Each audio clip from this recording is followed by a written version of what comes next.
बहुत बहुत स्वागत है स्टूडेंट्स आप सभी का। आज हम यूके की बात करेंगे। यूके का एक तो इस वक्त ट्रेंड बहुत पॉजिटिव चल रहा है। ट्रेंड डिस्कस करेंगे, उसके बाद बात करेंगे कि यूके बहुत ज्यादा बजट फ्रेंडली है। किस तरीके से यूके बजट फ्रेंडली है, प्लस टू वाले स्टूडेंट्स के लिए क्या बजट स्ट्रक्चर है, और अगर आपको अपना बजट मैनेज करना हो यूके के लिए तो आप किस तरीके से अपना बजट मैनेज कर सकते हैं, और अगर आपको मास्टर्स करने जाना है तब भी किस तरीके से आप अपना बजट प्लान करो, बजट मैनेज किस तरीके से करो ताकि पूरी स्टडी में आपको कोई दिक्कत ना आए। आज के हमारे गेस्ट हैं स्टडी स्केयर से सीनियर कंसल्टेंट परमिंदर सिंह जी। बहुत बहुत स्वागत है आपका। Thank you sir, thank you. Parminder ji, start करते हैं यूके के इस वक्त के ट्रेंड की। जो स्टूडेंट स्टडी वीजा के लिए जाना चाहते हैं, अभी ट्रेंड क्या है यूके का? स्टूडेंट्स, आपका कोई सवाल है आप कॉल भी कर सकते हैं। लाइव कॉल का नंबर स्क्रीन के ऊपर डिस्प्ले हो रहा है। जी परमिंदर जी। सर बेसिकली यूके का ट्रेंड इस टाइम पे काफी अच्छा चल रहा है। इस पे बच्चे अप्लाई कर सकते हैं as soon as possible for the next intake, जनवरी इनटेक के लिए। यूके का जो मैं वीजा सक्सेस रेट बताता हूँ तो वो ऑलमोस्ट 95% के आसपास का जा रहा है। तो बच्चों की रिजेक्शन बहुत ही कम आ रही, बहुत कम आ रही है। वीजा अप्रूवल काफी अच्छा आ रहा है। यूके काफी अच्छी कंट्री है। बच्चे अपना यहाँ पे अपना करियर बना सकते हैं। बिकॉज अगर हम बाकी कंट्रीज के साथ थोड़ा सा कंपेयर तो यूके बच्चे इसको प्रेफर कर सकते हैं। जी, अगर कनाडा और ऑस्ट्रेलिया से कंपेयर करें रिक्वायरमेंट्स एलिजिबिलिटीज के हिसाब से, तो किस तरीके से आप कंपेयर कर सकते हैं, कैसे यूके ज्यादा फ्रेंडली है? सर देखो, अगर हम बाकी कंट्रीज के साथ कंपेयर करते हैं, सबसे पहले तो रिक्वायरमेंट बहुत लीनियंट है। बच्चे के 55, 52, 53% स्कोर भी हैं, वो भी अप्लाई कर सकता है यूके के लिए। बच्चे के आइल्स में 6 ओवरऑल है, 2 में 5.5 है, वो भी बच्चा अप्लाई कर सकता है यूके के लिए। बच्चे के पास बजट थोड़ा कम है, फीस उसके चाहता है कि वो थोड़ी सी कम पे करनी पड़े, तो उसके लिए भी बच्चे के पास यूके की अच्छी ऑप्शन है। तो ओवरऑल मैं सारी चीजों को क्लब करके चलो तो बच्चों के पास यूके काफी अच्छी ऑप्शन है एज कम्पेयर टू बाकी कंट्रीज के लिए भी। हाँ, बाकी कंट्रीज भी अच्छी हैं, लेकिन अगर उनके कंपैरिजन में बजट फ्रेंडली देखूं तो यूके थोड़ा बजट फ्रेंडली है। बाकी कंट्रीज में आपको फंडिंग पुरानी चाहिए होती है। जैसे ऑस्ट्रेलिया है, न्यूजीलैंड है, पुरानी फंडिंग आप शो करवाओ, इनकम के सोर्स दो। बट यूके में ऐसा कुछ भी फाउंडेशन नहीं है। आप सिर्फ अपनी जो स्टडी है उसके लिए सिर्फ फीस पे, इवन यूनिवर्सिटीज जो हैं वो हाफ ही ले लेती हैं।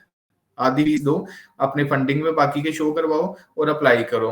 और दूसरी चीज, फंडिंग के लिए आपको ऐसा कोई नहीं है कि आपको 3 महीने पुरानी फंडिंग चाहिए या 6 महीने पुरानी फंडिंग चाहिए विद सोर्स चाहिए। ऐसा कुछ नहीं है। आपको 28 दिन पुराने अपने फंड्स चाहिए, लिविंग एक्सपेंस और साथ में जितनी भी पेंडिंग फीस है वो आप शो करवा के 28 दिन पुराने चाहिए। कहाँ से पैसे आए हैं, कैसे लिए हैं, इसका कोई इनकम का आपका कोई मैटर नहीं है। आपकी कितनी पेरेंट्स की कितनी इनकम है उसकी कोई प्रॉब्लम नहीं है।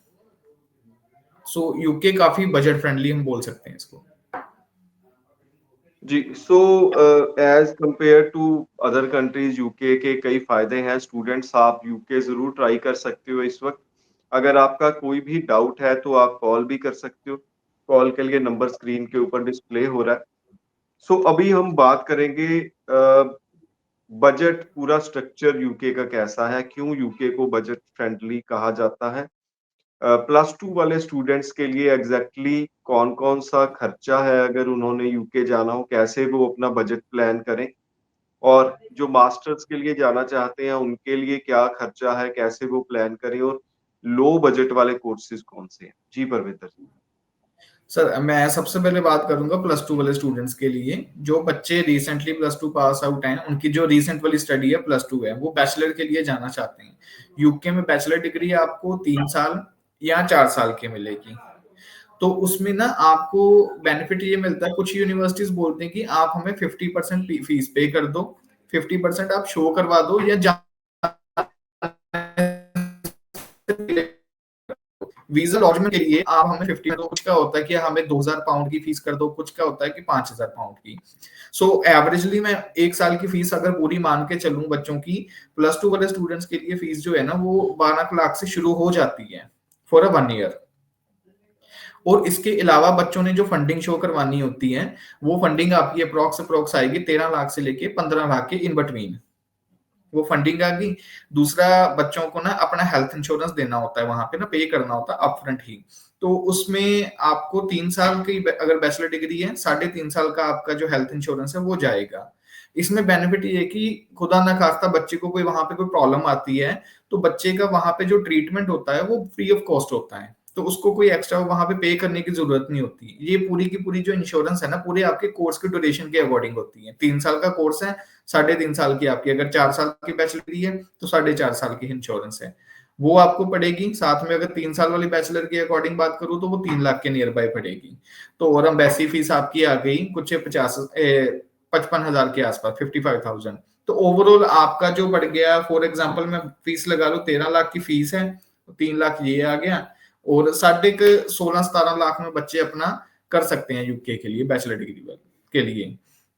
और अगर हम बात करें मास्टर्स के लिए, मास्टर्स की जो फीस है वो हमारी स्टार्ट हो जाती है 16 लाख से, 15 टू 16 लाख है। ये विदाउट स्कॉलरशिप बता रहा हूँ, अगर किसी बच्चे को स्कॉलरशिप मिलती है तो उसकी फीस और कम हो जाएगी।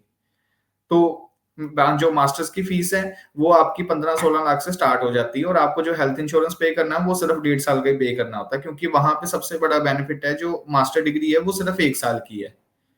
1 साल बच्चा अपनी पूरी फीस पे करके जाना चाहता है तो फीस पे पूरी कर दे, अगर कुछ रेस्ट अमाउंट कम करना चाहता है, इनिशियल अमाउंट देना चाहता है, तो वो करके भी अपनी फाइल लॉन्च कर सकता है। बाकी की जो पेंडिंग फीस होती है वो उसको फंडिंग में शो करवानी होती है लिविंग एक्सपेंस के साथ।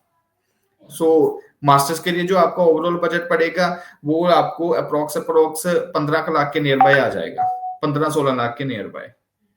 जी परविंदर जी, फिलहाल एक तो इनटेक्स कौन से हैं जिसमें स्टूडेंट जा सकते हैं +2 के लिए और मास्टर्स के लिए, और दूसरा फिलहाल टाइम कितना लग रहा है पूरे प्रोसेस को? सर यूके का जो इस टाइम पे टाइम है हाई कमीशन से, वो आपको 20 से 25 दिन के अंदर अंदर रिजल्ट दे रहे हैं। सो अभी डेडलाइंस आनी स्टार्ट हो चुकी हैं यूनिवर्सिटीज की एप्लीकेशंस की। तो अभी जैन इनटेक के लिए कुछ यूनिवर्सिटीज में अवेलेबिलिटी है प्रोग्राम्स की। उसके बाद अगर बच्चे अप्लाई करते हैं जैन के लिए तो उनको इनटेक ना, कईयों में रोलिंग इनटेक्स भी होते हैं, मार्च का इनटेक है, फिर उसके बाद मई इनटेक भी आता है, बट वो बड़े लिमिटेड होते हैं। वो आप मान के चलो कि 10 या 15% यूनिवर्सिटीज ही अपने ये रोलिंग इनटेक्स ओपन करती हैं। तो इनका जो मेजर इनटेक होता है वो जनवरी और सितंबर, ये दोनों इनटेक्स मेजर होते हैं। सो अभी जैन के लिए कुछ बहुत ही लिमिटेड यूनिवर्सिटीज हैं। तो मैं बच्चों से रिक्वेस्ट करूंगा कि अगर उन्होंने अपना प्लान कर रहे हैं जनवरी इनटेक टारगेट करने के लिए, तो आप हमें दिए गए नंबर्स पे कॉल करें, तो हम आपकी फाइल पूरी असेस करके आपको ऑप्शंस देंगे उसके अकॉर्डिंग। जी, सो लास्ट में मैं पूछना चाहूंगा, स्पाउस जो यूके में स्पाउस के साथ जाना चाहते हैं उनकी एलिजिबिलिटी क्या है और पूरा प्रोसेस क्या रहता है स्पाउस का? सर स्पाउस के लिए ना पहले तो था कि मास्टर्स के साथ बच्चा जा सकता है, लेकिन अब उन्होंने रूल्स थोड़े से चेंज करे थे लास्ट। तो अभी क्या है, बच्चे रिसर्च का प्रोग्राम लेके जा सकते हैं, मास्टर में रिसर्च लेके जा सकते हैं, अपने स्पाउस को भी साथ में लेके जा सकते हैं। तो उसके लिए ना जो एलिजिबिलिटी क्राइटेरिया वो यूनिवर्सिटीज का सेम है। कुछ यूनिवर्सिटीज हैं उन्होंने काफी लीनियंट रखा हुआ है, जैसे नॉर्मली मास्टर्स की 55 to 60% की रिक्वायरमेंट है बैचलर डिग्री में, सेम रिसर्च वाले प्रोग्राम के लिए उन्होंने सेम रखी हुई है। सो कुछ यूनिवर्सिटीज हैं जो ये प्रोग्राम प्रोवाइड करवा रहे हैं, तो आप अपने स्पाउस को भी साथ में लेके जा सकते हैं। तो आपका जी, जो है सो एक्सपेंस भी सेम ही रहेगा उसमें, जो नॉर्मल मास्टर्स वाला है, आपकी एलिजिबिलिटी भी सेम ही रहेगी, और दूसरी चीज ड्यूरेशन जो है कोर्स की वो भी 1 ईयर की ही रहेगी रिसर्च वाले प्रोग्राम की। जी, सो स्टूडेंट्स, अपडेट ये है फिलहाल लेटेस्ट जो यूके के हैं। आपका कोई भी सवाल है ये आप नंबर नोट कर सकते हैं, इस पे आप कॉल करके स्टडी स्केयर की टीम से यूके के सारे अपडेट्स जान सकते हैं, यूके के लिए अप्लाई कर सकते हैं, कोई भी डाउट है उसे क्लियर कर सकते हैं। बने रहे हमारे साथ, चैनल को जरूर सब्सक्राइब करके रखें। यूके इस वक्त बहुत प्रॉमिसिंग कंट्री है एज कंपेयर टू बाकी कंट्रीज। यूके में इस वक्त कोई प्रॉब्लम नहीं चल रही, बहुत स्मूथ वीजा सक्सेस रेट चल रहा है। सो आप यूके को जरूर कंसीडर करें। बहुत बहुत धन्यवाद। Thank you Parvinder. Thank you sir.